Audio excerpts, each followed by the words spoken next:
નમસ્કાર, નમસ્તે વાલા બાળ મિત્રો, કેમ છો? મજામાં? હું વિશાલ વાઢેર આપ સર્વેનું હાર્દિક સ્વાગત કરું છું આપની પોતાની મનગમતી યુટ્યુબ ચેનલ ઓશિયન કોચિંગ ક્લાસીસના ઓનલાઈન યુટ્યુબ પ્લેટફોર્મ પર. વિદ્યાર્થી મિત્રો, આજે આપણે જોવાનું છે શું કે ધોરણ 8 વિષય ગણિતનું વિકાસ મૂલ્યાંકન લક્ષી અસાઇનમેન્ટમાં પ્રશ્ન 2 અનું સંપૂર્ણ સોલ્યુશન અને પછીના વિડીયોમાં પ્રશ્ન 2 નું જોઈશું.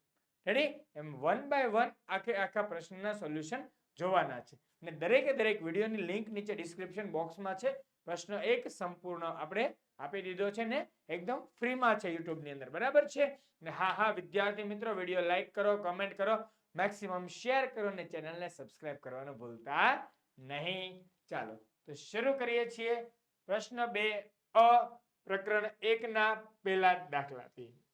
ચાલો તો શું કીધું કે નીચેના દરેકમાં સમય સંખ્યાઓના કયા ગુણધર્મનો ઉપયોગ થયો છે તે જણાવો. રેડી? ચાલો તો 4/17 પ્લસ -4/17 બરાબર -4/17 પ્લસ 4/17. તો જો બરાબરની નિશાની છે વચ્ચે, એની ડાબી અને જમણી સાઈડ જો સાહેબ, અહીંયા તો ફક્ત ક્રમ ફરેલો હોય ને તેવું લાગે છે. શું ફરેલું લાગે છે? ક્રમ ફરેલો લાગે છે. અને વચ્ચે નિશાની શેની છે? સરવાળાની. એટલા માટે આનો જવાબ શું આવે? સરવાળા માટે ક્રમનો ગુણધર્મ. સરવાળા માટે ક્રમનો ગુણધર્મ. તમારે આ વિધાન હજી એમ થાય કે સાહેબ અમારે હજી વધુ સચોટ લખવું છે તો એમ લખાય કે સમય સંખ્યા, કેમ કે અંશ છેદ વાળી સંખ્યા છે, માઇનસ નિશાની વાળી છે, એટલે આ જે અંશ છેદ વાળી સંખ્યા હોય ને હું દેશી ભાષામાં માળ વાળી સંખ્યા કહું. કેવી? માળ વાળી. બિલ્ડિંગ નો હોય ને જે માળ વાળી સંખ્યા, ફ્લોર વાળી સંખ્યા. તો સમય સંખ્યાઓ સરવાળા માટે ક્રમનો ગુણધર્મ ધરાવે છે, આવું કહી શકાય. શું કહેવાય? સમય સંખ્યાઓ સરવાળા માટે ક્રમનો ગુણધર્મ ધરાવે છે. જોઈએ નેક્સ્ટ બીજો સવાલ કે 2/3 અને 3/2 એ સમય સંખ્યાઓ છે, તેથી 2/3 પ્લસ 3/2 એ પણ સમય સંખ્યા જ હોય. મારા વિડીયો જોયો હોય ને ખ્યાલ હોય કે મેં એક વખત ઉદાહરણ આપ્યું હતું કે છાસ જ થાય. આ ઉદાહરણ એના ઉપરથી છે. આ દાખલો પ્રશ્ન એના ઉપરથી પૂછાયો છે. કેમ સાહેબ? એમ એક ગામડામાં રહે છે છોકરો, એક શહેરમાં રહે છે છોકરો, બે પોતાના ઘરેથી છાસ લાવે છે અને એક વાસણની અંદર ભેગી કરે છે બે છાસ. તો એ છાસ જ રહે, બીજું કહે છાસ જ રહેશે. તો અહીંયા એમ જ છે કે બે સમય સંખ્યાનો સરવાળો સમય સંખ્યા જ મળે તો એને કયો ગુણધર્મ કહેવાય? સંવૃતતાનો ગુણધર્મ. સરવાળા માટે સંવૃતતાનો ગુણધર્મ કહેવાય. કોની માટે? સરવાળા માટે.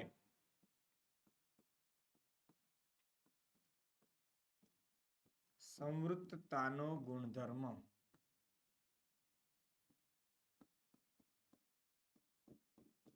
રેડી? ચાલો, સરવાળા માટે સંવૃતતાનો ગુણધર્મ. નેક્સ્ટ ત્રીજો -3/5 પ્લસ 0 બરાબર -3/5. તો 0 એ શું છે? સરવાળા માટેનો તટસ્થ ઘટક છે. એટલે કોઈ પણ સંખ્યામાં શૂન્ય ઉમેરો તો સંખ્યા બદલાય નહીં, સંખ્યા જે છે તે જ રહે છે. તો શું કહેવાય? સરવાળા માટેનો તટસ્થ ઘટક. શૂન્ય એ સરવાળા માટેનો તટસ્થ ઘટક છે. અથવા તો લખાય કે સરવાળા માટે તટસ્થ ઘટકનું અસ્તિત્વ છે. બીજું શું લખી શકાય? જો લખી લેજો, નોટ પેન લઈને બેઠા છો તો લખી લેજો કે સરવાળા માટે તટસ્થ ઘટકનું અસ્તિત્વ છે. રેડી? જોઈએ. ચાલો નેક્સ્ટ ચોથો -2/7 પ્લસ 4/9 આનો આખો કાઉન્સ પ્લસ 8/11 બરાબર બીજો નવો કાઉન્સ કે 4/9 પ્લસ 8/11 આ બંનેનો કાઉન્સ પૂરો પ્લસ -2/7. તો જો અહીંયા ટોટલ આપણી પાસે અહીંયા ત્રણ સંખ્યા છે. કઈ કઈ ત્રણ સંખ્યા છે? -2/7, 4/9 અને 8/11. આવી ત્રણ અલગ અલગ સંખ્યા છે. એમાંથી જો પહેલા તો શું કર્યું છે એ લોકોએ? પહેલા આ પહેલી અને બીજી સંખ્યાનું જૂથ બનાવીને ત્રીજી સંખ્યા ઉમેરી છે. પહેલા શું કર્યું? પહેલી અને બીજી સંખ્યાનો સરવાળો કરી ત્રીજી સંખ્યા ઉમેરી. અને એના પછીના આપણે બરાબરની જમણી સાઈડમાં, આ બરાબર છે, બરાબરની જમણી સાઈડમાં આ બે નો સરવાળો કર્યો. સોરી 4/9 અને 8/11 નો સરવાળો કરી -2/7 ઉમેરેલું છે. તો શું કહેવાય? સરવાળા માટે કયો ગુણધર્મ થાય? જૂથનો ગુણધર્મ. બરાબર છે? સરવાળા માટે જૂથનો ગુણધર્મ. રેડી? ચાલો, ક્લિયર? જોઈએ નેક્સ્ટ. સાહેબ આમાં ખાલી નિયમ લખવાના. જો ઘણી વખત કેવું હશે, ખાલી નિયમ લખવાનું પૂછાઈ શકે છે, અથવા તમારે આમાં શું થાય, દાખલો ગણીને આપવો પડે. જો આપણે પહેલેથી વાત કરીએ કે દાખલો ગણીને પણ આમાં આપવો પડે ઘણી વખત, કે 4/7 પ્લસ માઇનસ 4/17. તો આ બાજુ 0 થઈ જાય, આ બાજુ 0 થઈ જાય, તો ડાબી અને જમણી બાજુ બે કેવો થાય છે? જવાબ સરખો મળે છે. બરાબર? તો આ રીતે તમે આના ઉકેલ જાતે શોધી શકો છો. ઓકે, ચલો નેક્સ્ટ. આમાં એવું થાય કે 2/3 પ્લસ તમે ગણીને કરી શકો, 2 દુ 4, 4 પ્લસ 9 13/6.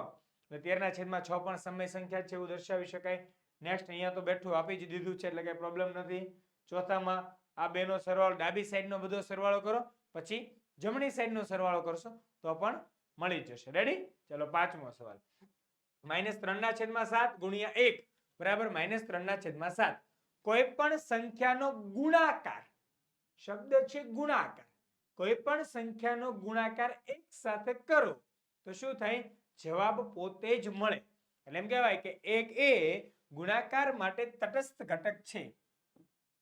1 એ ગુણાકાર માટે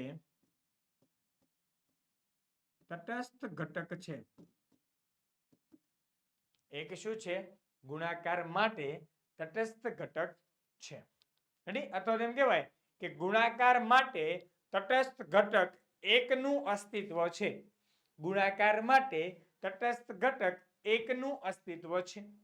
જોઈએ નેક્સ્ટ છઠ્ઠો. -1/2 ગુણ્યા 3/4 ગુણ્યા 5/9 બરાબર -1/2 ગુણ્યા 3/4 ગુણ્યા 5/9. તો અહીંયા ખબર પડી ગઈ છે કે અહીંયા પહેલો કૌંસ છે, અહીંયા બીજો કૌંસ. તો બરાબર જોઈ જુઓ શું લાગી રહ્યું છે તમને. સાહેબ આ જૂથનો ગુણધર્મ, પણ નિશાની ફેરવીને. કઈ નિશાની છે? ગુણાકાર. કઈ છે? ગુણાકાર. ચલો આમાં શીખવાડી દઉં એક વખત તમને. બરાબર છે? કે સાહેબ આમાં કઈ રીતે કરવું, હું કરવું કે ખબર ન, ટેન્શન ન લે. ચાલો તો આપણે ડાબી બાજુ, કદાચ તમને એમ થાય કે સોલ્વ કેમ કરું, તો અહીંયા એક સોલ્વ કરીને શીખવાડું. બરાબર? ડાબી બાજુમાં તો માઇનસ હું લખતો નથી, બહુ શોર્ટકટ વેમાં કરીશ. -1/2 ગુણ્યા 3/4. સાદુરૂપ આપવાનો નિયમ આપણો છે કાના ભાગુ સભા. તો કૌંસનું સાદુરૂપ પહેલા, તો -3 2 ચોક 8 ગુણ્યા 5/9. તો -3 પંચા -15 ને 8 નવા 72 એટલે -15/72. ચાલો હવે જમણી બાજુ.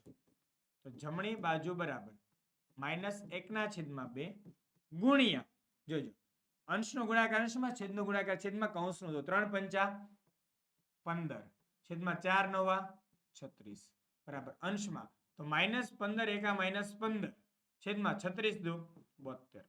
આવી ગયો બે બાજુ સરખું. તો શું કહેવાય? ગુણાકાર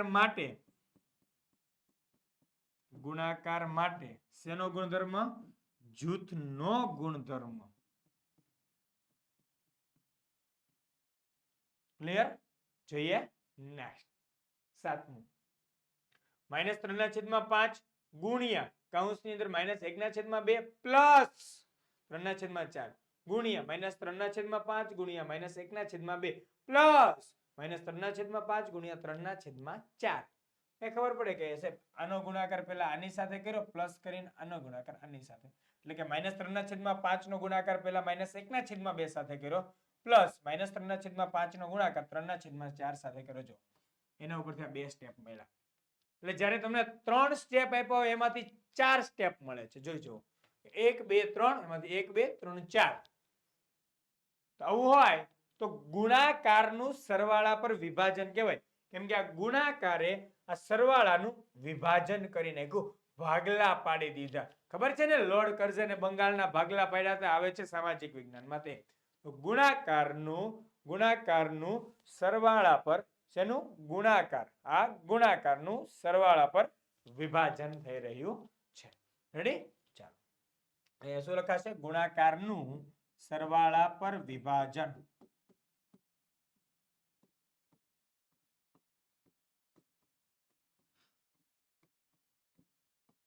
નેક્સ્ટ જોઈ લઈએ આપણે. કયો છે? 8મો દાખલો કે 5/12 અને 3/11 સમય સંખ્યાઓ છે. તેથી 5/12 ગુણ્યા 3/11 એ પણ સમય સંખ્યા જ હોય? હા હોય. તો શું કહેવાય? આ જોજો, ગુણાકાર સમય સંખ્યાનો ગુણાકાર સમય સંખ્યા જ.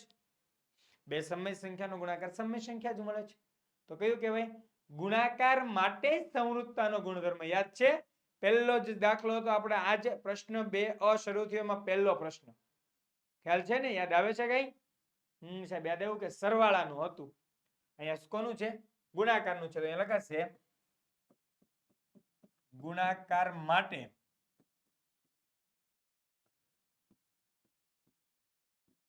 સંવૃત્તતાનો ગુણધર્મ.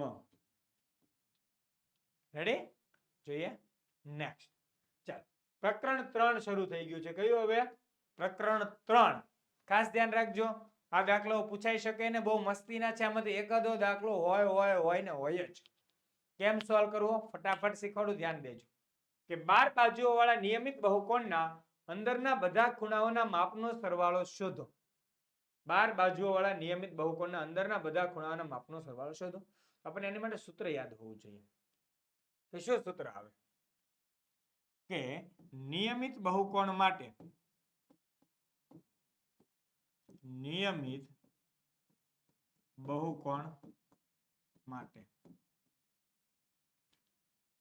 બહુકોણના અંદરના બધા ખૂણાઓનો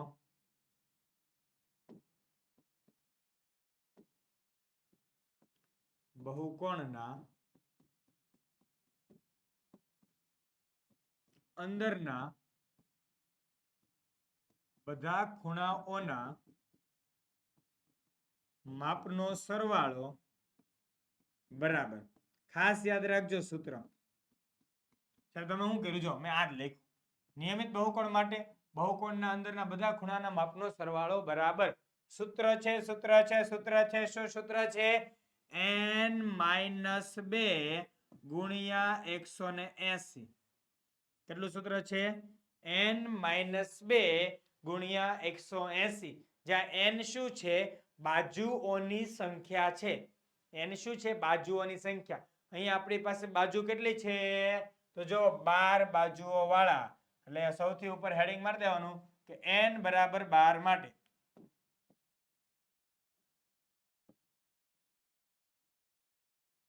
રેડી? ચાલો લખી દેવાનું n બરાબર 12. n બરાબર કેટલા છે? 12. મૂકો સૂત્રની અંદર. 12 - 2 ગુણ્યા 180 બરાબર. 12 માંથી 2 જાય તો 10 ગુણ્યા 180. 180 ગુણ્યા 10 એટલે કેટલા થઈ જશે? 1800. જવાબ કેટલું થાય? 1800 થશે. રેડી? જોઈએ નેક્સ્ટ. એક ચતુષ્કોણના 3 ખૂણાઓના માપ 60°, 70° અને 80° છે.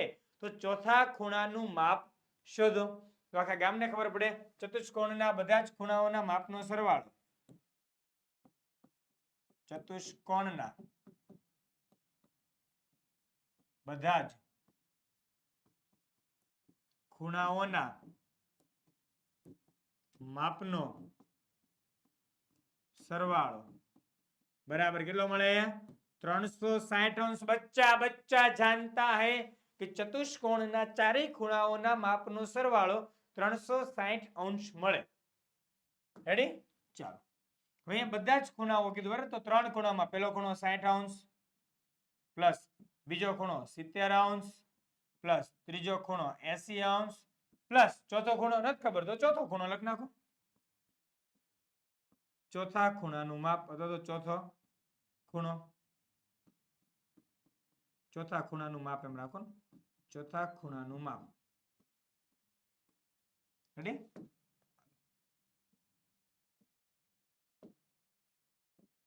60° પ્લસ 70° પ્લસ 80° પ્લસ ચોથા ખૂણાનું માપ બરાબર 360°. અહીંયા સરવાળો કરવો પડે ને હવે. 60, 70, 80 સરવાળો કેટલો થાય? 210. કેમ? જ્યારે ત્રણ સંખ્યા ક્રમિક હોય ને, ત્રણ ક્રમિક સંખ્યાનો સરવાળો કરવા માટે વચ્ચેની સંખ્યાના 3 ગણા કરવાના. સાહેબ આમાં ક્રમિક તો નથી, પણ વચ્ચે અંતર સમાન છે કે નહીં?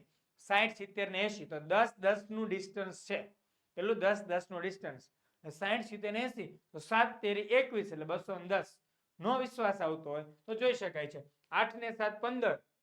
મીંડા ઘડીક રહેવા દો. 8 ને 7 15, 15 ને 6 21, 210°.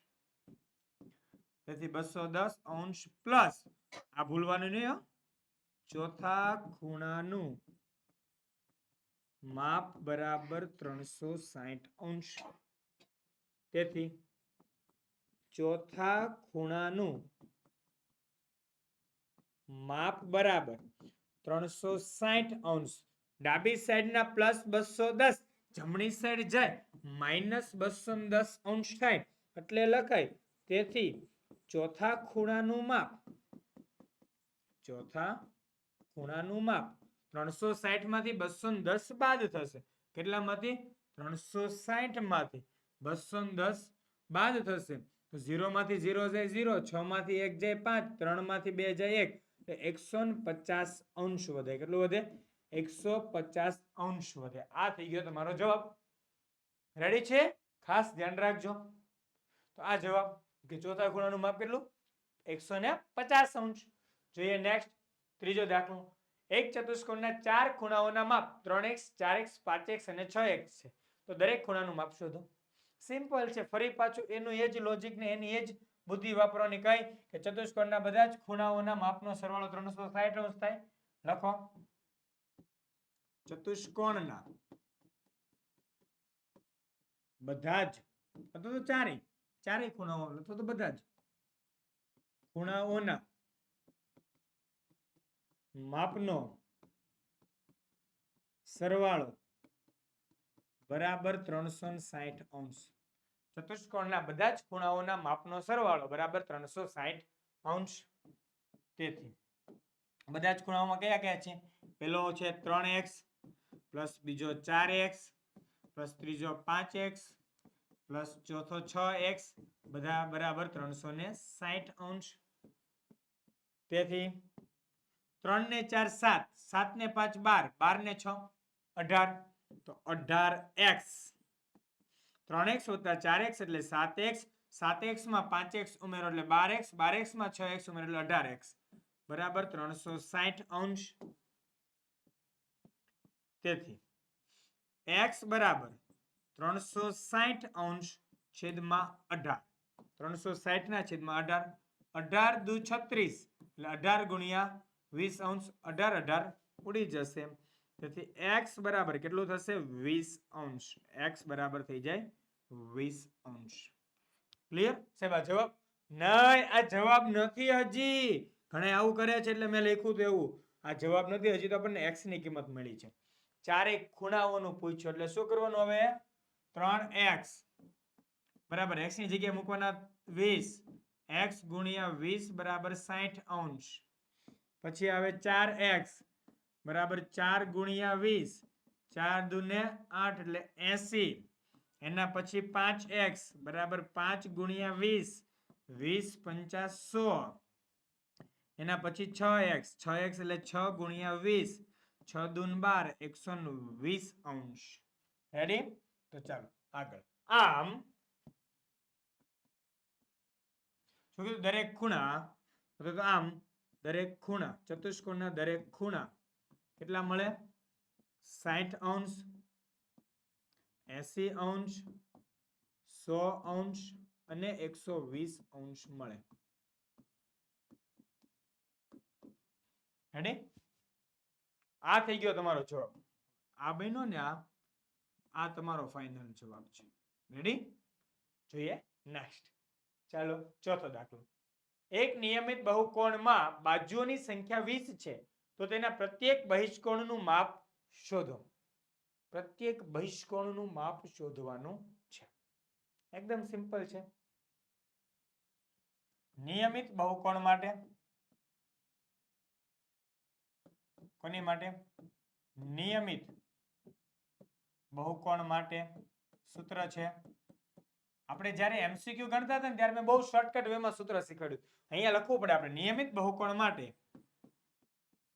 બહિષ્કોણનું માપ બરાબર 360 ના છેદમાં બાજુઓની સંખ્યા 360 ના છેદમાં બાજુઓની સંખ્યા. રેડી? 360 ના છેદમાં બાજુઓની સંખ્યા. આગળ જોઈએ આપણે કે બરાબર 360 એમ ના એમ બાજુઓની સંખ્યા કેટલી છે? 20. તો 360 ના છેદમાં 20 મીંડું ઉડી જશે.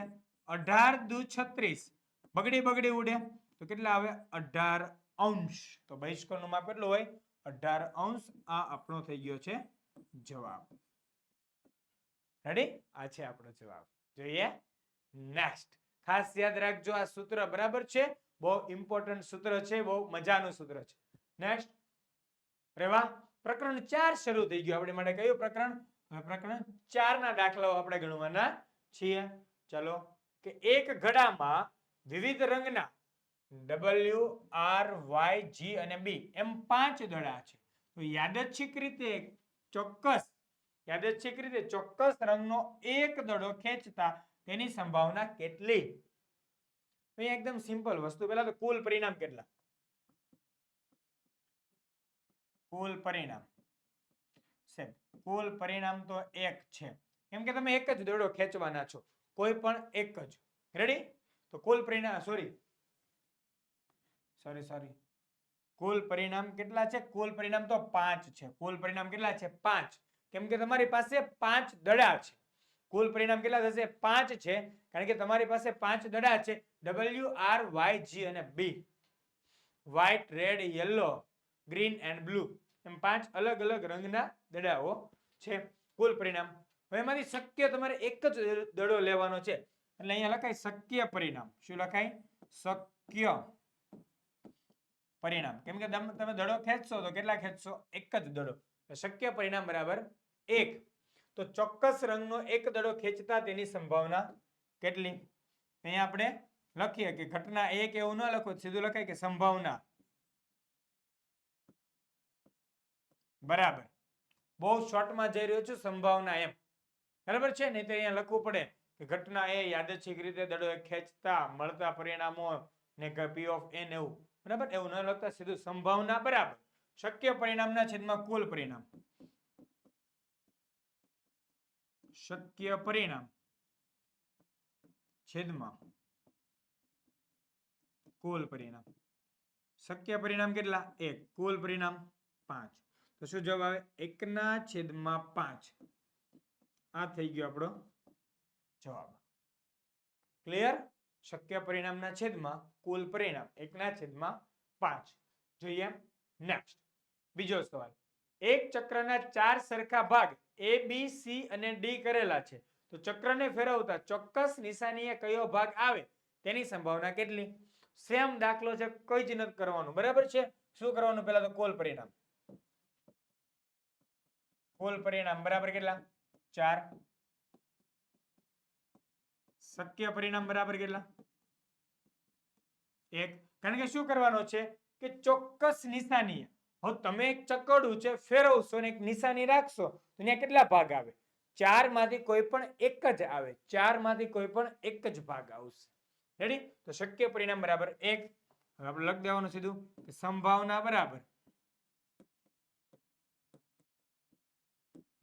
શક્ય પરિણામ ના છેદમાં કુલ પરિણામ. શક્ય પરિણામ કેટલા? 1. કુલ પરિણામ 4. તો 1/4 આ તમારો જવાબ. ક્લિયર? જોઈએ નેક્સ્ટ. ત્રીજો. સારી રીતે ચીપેલા 52 પાનાની જોડમાંથી એક પાનું યાદચ્છિક રીતે પસંદ કરીએ અને તે એકો હોય તેની સંભાવના કેટલી? શેની સંભાવના જોઈએ? એકો હોય તેની સંભાવના.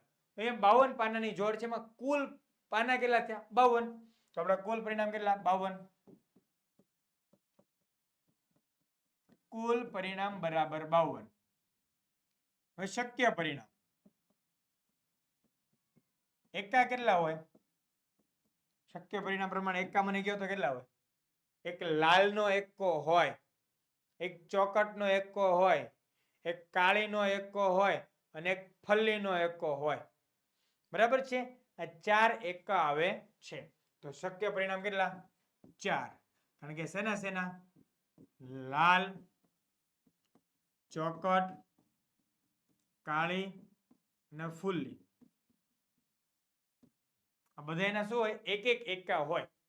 તો શક્ય પરિણામ કેટલા? 4. તો એકો મળે તેની સંભાવના લખવાનું. એકો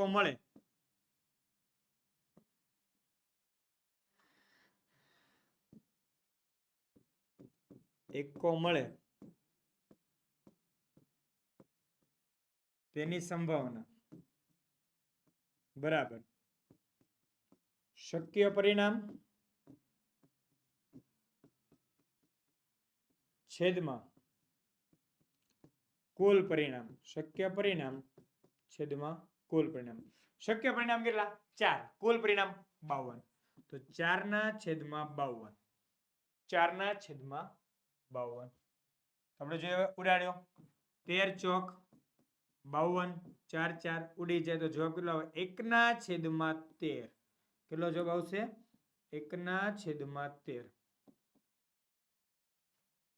કેમ કે જ્યારે અંશ છેદમાંથી બધું જ, જ્યારે અંશમાં તમે અંશ છેદમાંથી કંઈક ઉડાડો છો અને અંશમાં કાંઈ જ વધતું નથી તો ત્યાં કેટલો આવે? 1.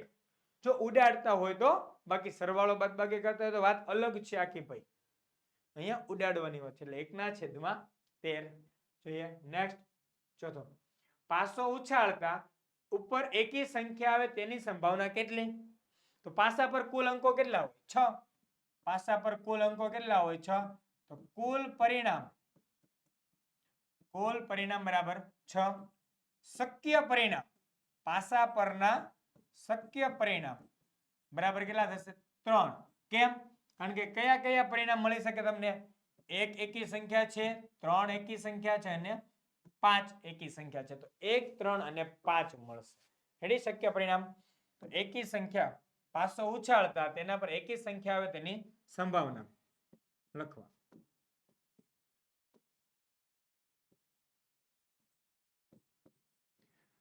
પાસો ઉછાળતા એકી સંખ્યા મળે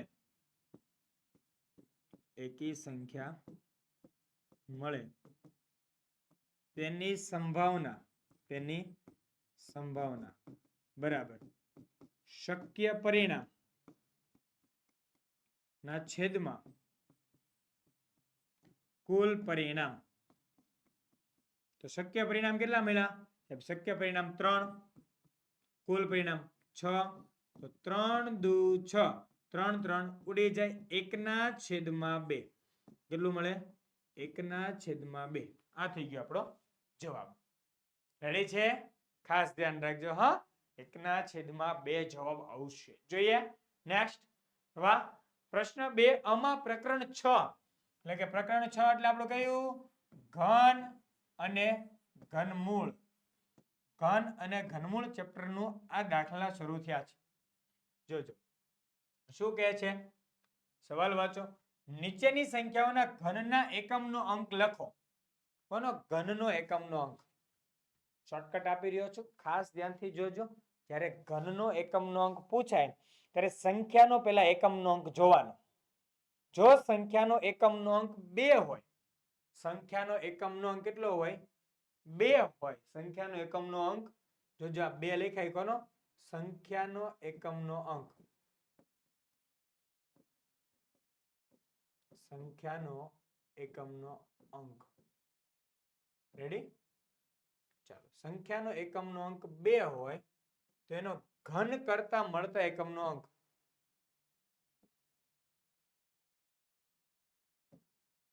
ઘન કરતા મળતો એકમનો અંક. સંખ્યાનો એકમનો અંક 2 છે, એનો ઘન કરશો એકમનો અંક કેટલો મળશે? 8 મળશે. અને જો સંખ્યાનો એકમનો અંક 8 હોય, એકમનો અંક 8 હોય અને એનો ઘન કરશો તો તમને એકમનો અંક કેટલો મળશે? 2. એ સિવાય જો એકમનો સંખ્યાનો એકમનો અંક 3 હોય અને એનો ઘન કરશો તો તમને એકમનો અંક 7 મળશે. કેટલો મળશે? 7. જો સંખ્યાનો એકમનો અંક 7 હોય અને તમે એનો ઘન કરશો તો એકમનો અંક મળશે 3. અને બાકી બધાના કિસ્સામાં કેવું થશે? જો 0 હશે તો 0 જ મળશે, 1 હશે તો 1 મળશે, 4 હશે તો 4 મળશે, 5 હશે તો 5 મળશે, 6 હશે તો 6 જ મળશે, 9 હશે તો 9 જ મળશે. રેડી? 0 1 4 5 9 એ 0 1 4 5 6 અને 9 માં કોઈ જ ફેરફાર થતો નથી. ઈના ઈ જ મળે. શું મળે? ઈના ઈ જ મળે છે. કયા કયાના ઈના ઈ જ મળે? તો 0 1 4 5 6 અને 9. તો 0 નો 0 થાય, 1 નો 1 થાય, 4 નો 4 થાય, 5 નો 5 થાય, 6 નો 6 થાય, 9 નો 9 થાય. એટલે આ લોકોના એકમનાંક બદલાશે નહીં ઘન કરવા છતાં. જ્યારે આ બધા એમાં બદલાશે 2 8 8 2 3 7. એટલે તમારે યાદ શું રાખવાનું? 2 8 3 7. બસ આટલું જ. અલ્ટરનેટ થઈ જશે. બરાબર? ચાલો જોઈએ કે 34 નો ઘન કરો તો એકમનો કેટલો મળે? તો 34 ના ઘનનો એકમનો અંક બરાબર કેટલો મળે? 4 મળે. કેટલો મળશે? 4. નેક્સ્ટ 45. હવે ઓલું કોષ્ટક યાદ રહી જવું જોઈએ. બરાબર? 45 ના ઘનનો એકમનો અંક બરાબર કેટલો મળે? 5. જોઈએ નેક્સ્ટ 56. તો 56 યાદ આવી જાય તો 56 ના ઘનનો એકમનો અંક બરાબર કેટલો મળે? 6 મળશે. નેક્સ્ટ 67 ના ઘનનો એકમનો અંક બરાબર કેટલો મળશે? 3. કેમ કે 7 હતું તો શું મળે? 3 મળે. કારણ શું? 7 નો ઘન કરો તો શું જવાબ આવે? 343. તો 7 ના ઘનનો એકમનો હંમેશા 3 જ હોય. રેડી? જોઈએ નેક્સ્ટ 78. 78 નો ઘન નો એકમનો અંક એટલે કે લખે 78 ના ઘનનો એકમનો અંક બરાબર કેટલો મળશે? 2 મળે. કેટલો મળે? 2. એટલે 8 નો ઘન બરાબર કેટલો થતો હોય? 512. એટલે 8 માં શું થઈ જાય? બગડે 2.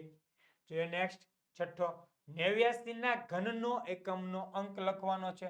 તો 89 ના ઘનનો એકમનો અંક કીધું હતું ને કે 9 માં તો શું રહેશે? 9 પોતે જ રહેશે, બદલાશે નહીં.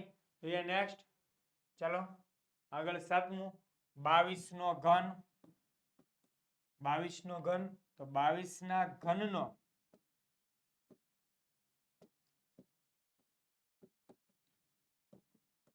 એકમનો અંક બરાબર કેટલો મળશે? 8 મળશે. જોઈએ નેક્સ્ટ 14. તો 14 ના ઘનનો એકમનો અંક તો 14 નો ઘનનો એકમનો અંક છે એટલે કેટલો મળશે? 4 જ મળશે. રેડી? કેમ કે 4 નો ઘન 64. 64 માં છેલ્લે એકમનો અંક 4 હોય.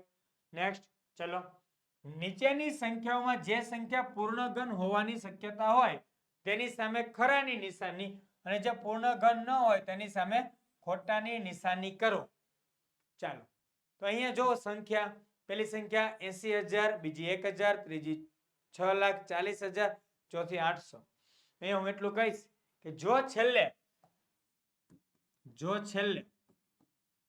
3 શૂન્ય અથવા તો 6 શૂન્ય હોય, 3 શૂન્ય અથવા શું કીધું 6 શૂન્ય હોય તો પેલા ખરાની નિશાની કરવાની, નહીતર શેની? ખોટાની. 3 કે 6 શૂન્ય હોય તો જ, બરાબર છે? બાકી નહીતર કરવાની થતી નથી, કારણ કે એક શૂન્ય હોય છેલ્લે. ધારો કે તમારી પાસે એક શૂન્ય વાળી સંખ્યા છે 1000, તો 1000 નો ઘન કરો ને તો ઓછામાં ઓછું કેટલું આવે? 1000 આવે. કેટલું આવે? 1000. શૂન્ય વાળી સંખ્યાનો ઘન કરો એટલે છેલ્લે તો 3 મીંડા આવે. અથવા તો તમે 100 નો ઘન કરશો, 100 નો ઘન કરશો તો કેટલું આવશે? 1 2 3 4 5 6 એટલે 10 લાખ આવે. એટલે છેલ્લે કાં 3 મીંડા હોય કાં 6 મીંડા હોય. ઓછામાં ઓછા 3 અથવા તો એનાથી વધારે જવું તો 6 અથવા તો 9 આવી સંખ્યામાં મીંડા હોવા જોઈએ. તો એ ગણી લેવાના કેટલા મીંડા છે. 1 2 3 4. 4 છે, ખોટું કરી દો. 1 2 3, હા આ હોઈ શકે. નેક્સ્ટ 1 2 3 4 છે, ન ચાલે. 1 2 મીંડા છે, ન ચાલે. રેડી? નેક્સ્ટ 27000. તો 1 2 3 3 મીંડા છે તો ખરું કરો. છઠ્ઠું 6400 માં 1 2 મીંડા છે, ન ચાલે. એક અહીંયા મીંડા ગણવાના. 1 2 3 યસ આવી શકે. 1 2 3 4 ન ચાલે. રેડી? આ રીતે આ ખરા ખોટાની નિશાની કરવાની છે. જે નેક્સ્ટ રવા. અહીંયા આપણો કયો પ્રશ્ન પૂરો થયો જોયું ને? પ્રશ્ન 2 પૂરો. નેક્સ્ટ વિડીયોમાં મળીશું વિદ્યાર્થી મિત્રો. શેની સાથે મળવાના છીએ? આપણા સરસ મજાના પ્રશ્ન 2 સાથે. ખરા ખોટા. રેડી? આવી જજો બધા વિદ્યાર્થી મિત્રો પ્રશ્ન 2 માટે. હું રજા લઈ રહ્યો છું આપની. નેક્સ્ટ વિડીયોમાં પ્રશ્ન 2 ની તૈયારી માટે આવી જજો. હા ને? ફરી મળીએ નેક્સ્ટ વિડીયોમાં. જય હિન્દ, જય ભારત, જય જય ગરવી ગુજરાત.